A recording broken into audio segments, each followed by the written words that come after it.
यशवंतराव चव्हाण शिक्षक पतसंस्था नांदेड यांची या पतसंस्थेची निवडणूक येत्या 9 ऑगस्ट रोजी आहे आणि आपले एकता पॅनल या निवडणुकीमध्ये सर्व उमेदवार रिंगणात उतरलेले आहेत। याबद्दल आपण उमेदवार म्हणून काय सांगाल?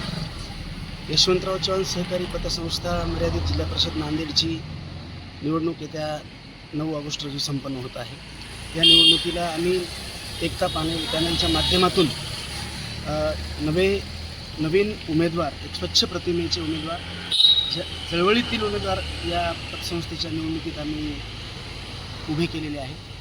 गेल्या 22 वर्षापासून या पतसंस्थेची सत्ता एका विशिष्ट वर्गाकडे होती। त्यांनी पतसंस्थेचं दरम्यानच्या काळामध्ये हित न जोपासता स्वतःच्या हिताला प्राधान्य दिलं, सभासदांना विसरले। पर्यायानं पतसंस्था प्रचंड तोट्यात गेली। जवळपास 47 लाख तोट्यामध्ये ही पतसंस्था होती। दरम्यान प्रशासक आल्यानंतर त्यांनी थोडं सावरण्याचा प्रयत्न केला, परंतु आज त्या पतसंस्थेला उभारी देण्यासाठी नव्या विचाराच्या मंडळाची गरज आहे, एक कार्यक्षम संचालक मंडळाची गरज आहे आणि अशा प्रकारचं कार्यक्षम संचालक मंडळ देण्याचा एकता पॅनलचा संकल्प आहे आणि येत्या निवडणुकीत जिल्ह्यातील सर्व सभासद एकता पॅनलच्या सर्व संचालक उमेदवारांना प्रचंड मतानं निवडून देतील असा आम्हाला विश्वास वाटतो। धन्यवाद। पॅनल प्रमुख म्हणून या ठिकाणी बाबुरावजी कलसे सर जे की संचालक आहेत सहकारी पतसंस्था नांदेडचे, आपण या एकता पॅनलचे प्रमुख म्हणून ह्या निवडणुकीकडे कसे पाहता? मी या निवडणुकीकडे अतिशय चांगल्या नजरेने पाहतो। ही पतसंस्था खूप चांगली होती 20 वर्षापूर्वी, पण आता जे विद्यमान संचालक मंडळ आहे त्यांनी ही पतसंस्था डगमगायला आणलेली आहे। तिला नवीन उभारी देण्यासाठी बसवदे सरांच्या मार्गदर्शनाखाली आम्हा सर्व नेते मंडळीच्या मार्गदर्शनाखाली आदरणीय जांभेकर सर आहेत या ठिकाणी, एक चांगले उमेदवार या ठिकाणी 15चे 15 दिले आहेत। 15 ही लोकांची निशाणी कब्बशी आहे।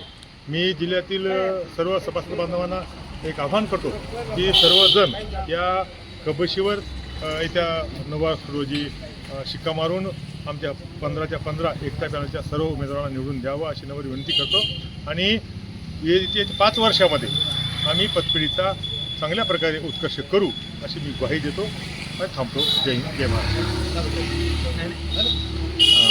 या ठिकाणी संघटनेचे ज्येष्ठ नेते अखिल महाराष्ट्र प्राथमिक शिक्षक संघाचे राज्य पदाधिकारी चंद्रकांत दामेकर सर आहेत। महाराष्ट्रामध्ये राजकीय संदर्भाने वातावरण ढवळलेले आपण पाहतोय।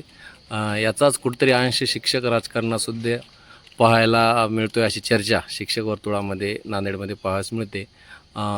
जातीपातीच्या संदर्भाने निवडणुकीमध्ये मत मागले जातात, याबद्दल आपण काय सांगा? यशवंतराव चव्हाण शिक्षक पतसंस्था अशा पद्धतीचं या पतसंस्थेचं जे काही नामाविधान आहे त्यामध्ये यशवंतराव चव्हाण हे एक तत्वनिष्ठ राजकारणी आणि एक महाराष्ट्राचा मानबिंदू म्हणून संपूर्ण भारतामध्ये त्यांना ओळखलं जाते आणि विशेषतः उपपंतप्रधानापर्यंत यशवंतराव चव्हाण जे गेले ते खऱ्या अर्थाने सामाजिक समता प्रस्थापित करून एक उपेक्षित लोकांना न्याय देण्याचं काम त्यांनी केलं आणि त्यांच्या नावाने ही पतसंस्था स्थापन झाल्यानंतर जे काही समजा लोकांना जे काही पतपुरवठा करण्यासाठी तत्कालीन परिस्थितीमध्ये गरज होती ती पूर्ण व्हावी या उदात्त हेतूने संस्थापक अध्यक्ष जीवनरावजी वडजे हे ते पहिले चेअरमन त्या पतसंस्थेचे होते आणि 5 वर्ष सत्ता त्यांच्याकडे होती आणि चांगल्या पद्धतीने पतसंस्था त्यांनी सांभाळली। पण त्यानंतरच्या काळात साधारणपणे 15 ते 20 वर्षामध्ये जे काही कार्यकारी मंडळ आलं त्या लोकांना ज्या पद्धतीने ही पतसंस्था चालवायला पाहिजे तसं न चालवल्यामुळे किंवा विश्वस्त म्हणून जी काही नैतिक जबाबदारी होती त्याचे पालन न केल्यामुळे ही पतसंस्था आज डबघाईला आलेली आपल्याला लक्षात येते।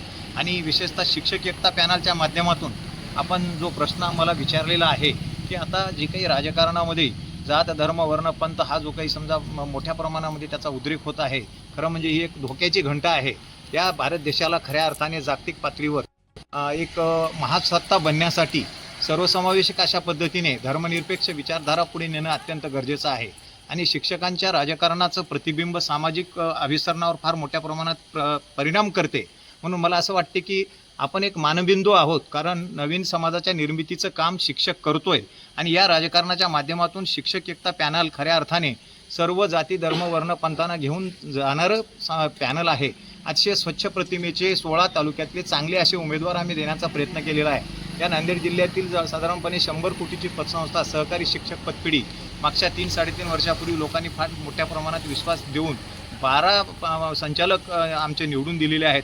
याचाच अर्थ आम्हाला या ठिकाणी या जातीपातीला छेद देऊन सर्व जाती धर्म वर्ण पंथाच्या लोकांना या ठिकाणी उमेदवारी देऊन निष्कलंक अशा चारित्र्याचे लोक या ठिकाणी आम्ही दिलेले आहेत। आम्हाला खात्री आहे की या झंझावती प्रचार दौऱ्यामध्ये जो काही आम्हाला अनुभव येतोय त्या माध्यमातून आगामी काळामध्ये निश्चितपणाने यशवंतराव चव्हाण पतसंस्था ही शिक्षक एकता पॅनलच्या हाती येईल असं वाटते आणि निसर्गाला आम्ही अशी प्रार्थना करतो की या जिल्ह्यामध्ये शिक्षकाच्या चळवळीमध्ये चांगलं वातावरण निर्माण व्हावं, सामाजिक समता प्रस्थापित व्हावी, यासाठी निसर्गाने आम्हाला साथ द्यावी आणि आमचा सुज्ञ मतदार आहे, आम्हाला खात्री आहे की आम्ही नक्कीच यशस्वी होऊ। धन्यवाद।